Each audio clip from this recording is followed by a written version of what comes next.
ትላንትና በአዲስ ቪዲዮ ጠብቁን ብለው ነበረ። ሁላችንም በጉጉት እየጠበቅናቸው ነበር። ነገር ግን አልተለቀቀም። ቪዲዮ ያልተለቀቀበት ምክንያት ደግሞ ወደ መጨረሻው አካባቢ የምነግራችሁ ነው የሚሆነው። እንዲሁም ዛሬ ይለቀቃል ሲሉ ሰምቻለሁኝ። ያው በጉጉት ተከታተሉ፣ በጉጉት ጠብቋቸው ማለት ነው። የኛ ተናፋቂዎች፣ የኛ ጨረቃዎች እጅግ በጣም አምሮባቸዋል፣ ተውበዋል። ዱባይ ላይ ፏ እያሉ ነው ከኦዲየንሶቻቸው ጋራ ከሚወዷቸው ከሚያደንቋቸው ፋሚሊዎቻቸው ጋራ አሪፍ ጊዜ እያሳለፉ እንደሆነ ሰምቻለሁኝ። ወይኔ እኔ የተናደድኩ ማለት ነው።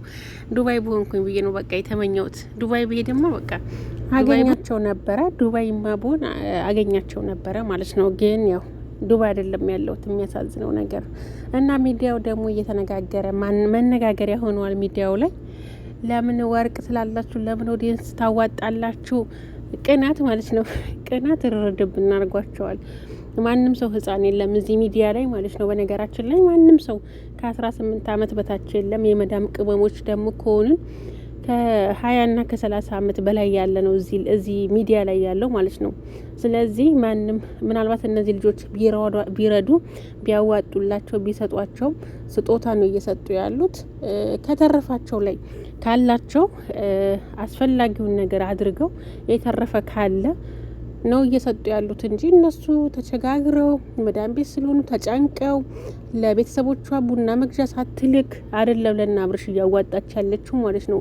የትኛውም የመዳም ቅመም ትርፍ ካላት ላይ ነው ትንሽ ካላት ላይ ትንሽ ነው የሰጠችውና ይህን አክል መነጋገሪያ አጀንዳ አድርጋችሁ ቲክቶክ ላይቭ ላይ ገብታችሁ ባሰድቧቸው ልጆቹ ማለት ነው። ለምን ነው እነሱ ስጡን አላሉ፣ አዋጡልን አላሉ። ለምንድን ነው የእነሱ ስም ይጣፍጣቸዋል? በነገራችን ላይ ማለት ነው ሰው ስለ እነሱ ስታወሩ ስለሚመጣ ብዙ ሺህ ሰው ብሎ ስለሚያዳምጣችሁ ወሬያችሁን እነሱን እያነሳችሁ ትሳደባላችሁ ማለት ነው። እና ማንም ሰው መሰደብ የለበትም። አብርሽም ሆነ ሩታ አዋጡልን ስጡን አላሉም ማለት ነው።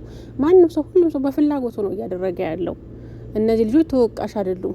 እኛን በጎች የመዳም ቅመሞች የመዳም በጎች እያላችሁ አትስደቡ ማለት ነው። በግም የለም ማለት ነው። ነገራችን ላይ የመዳም በግ አይደለንም እኛ የዋህ ነን እንጂ በግ አይደለንም። ቅኖች ነን እንጂ ጅሎች አይደለንም ማለት ነው። የዋህነታችን እንደ ጅል እንደ በግ የምቆጥሩ ሰዎች በጣም የምታሳዝኑኝ። እኛ ከእናንተ በላይ ነው የምናውቀው። ከእናንተ በላይ ሂሳብ መስራት እንችላለን። ከእናንተ በላይ ማስተንተን እንችላለን። እና ባካችሁን በጅምላ የመዳም ቅመሞች እያላችሁ አትሳደቡ።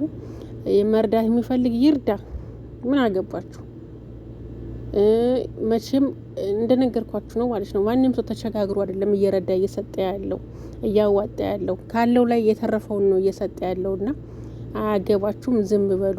ለእናንተ ሳንቲም የሚሰጥ የለም፣ ለእናንተ የሚያዋጣ የለም። ስለዚህ በቃ ለእኛ ማንም አይሰጠንም ብላችሁ ላይ ቲክቶክ ብገቡ ጊፍት የሚሰጥም የለም ማለት ነው። ጠሮባቸዋል። የእነዚህ ልጆች ስም እያነሳችሁ መሳደብ ጀምራችኋል ማለት ነው። ያኔ የዛሬ አመት ነው የዛሬ 2 አመት ምንድን ነው ተራስ ቴሌቪዥን ምናምን ገዝተውላቸው ነበር። 5 ልጆች ማለት ነው። የእነሱን ስም አንስተው የዛሬ አመት ተወራበት አይደል? መኪና ተገዛ፣ ስሙ ጠፋ። እነዚህ ልጆች ስማቸው ይጠፋል። ያላደረጉት አደረጉት ላላችሁ ግን እነዚህ ልጆች የተሻለ ቦታ እየደረሱ እያማረባቸው እየተለወጡ ስታዩ የዛሬ አመት በሆነው ነገር ዛሬ እንደገና አንስታችሁ አጀንዳ ማድረግ አልነበረባችሁ ማለት ነው። የልጆቹን ደስታ ለማደፍረስ የልጆቹን እንትን ለማለት እንደገና ዛሬ እንደ አዲስ ለምን ይወራል? ያኔ ተወራበት አይደል? አጀንዳ ሆነ አይደል? አብርሽም ወጥቶ ሰጥቶበታል፣ ምን ላይ ሰጥቶበታል በነገራችን ላይ ማለት ነው። ስለዚህ ዛሬ እንደገና እነሱ ልጆቹ ዱባይ ስለሆኑ እየተዝናኑ ከኦዲየንሶቻቸው ጋር ስለተገናኙ ወርቅ ምናምን እያሉ እንሰጣለን ምናምን ሲል አንዳንድ ቲክቶክ ቪዲዮ ሰርተው አይታችሁ ገና ለገና እውነት ሊሰጧቸው ነው። ምናልባት እኮ ያቺ ልጅ ቪዲዮ የሰራችው ውሸቷን ሊሆን ይችላል። ይሄ ምንድነው ቪዲዮ መስሪያ ማለት ነው። ለቲክቶክ ቪዲዮ መስሪያ ሊሆን ይችላል እኮ። አታቀምሳቸውም፣ ወርቅ አሰጣቸውም ማለት ነው። እና ገና ለገና እሷ ልትሰጥ ነው ብላችሁ ላይቭ ላይ ገብታችሁ የልጆቹን ባትሰድቧቸው። እነሱ ስጡን አላሉ፣ አለመኑ፣ እርዱን አላሉ። ሁሉም ሰው በፍላጎቱ ነው እያደረገ ያለው። እነዚህ ልጆች መሰደብም ስማቸው መጥፋትም የለባቸውም። እነዚህ ልጆች ብዙ ሰው ነው የሚወዳቸው፣ ብዙ ሰው ይከተላቸዋል፣ ብዙ አድናቂዎች አላቸው። መልካም ሰዎች ናቸው።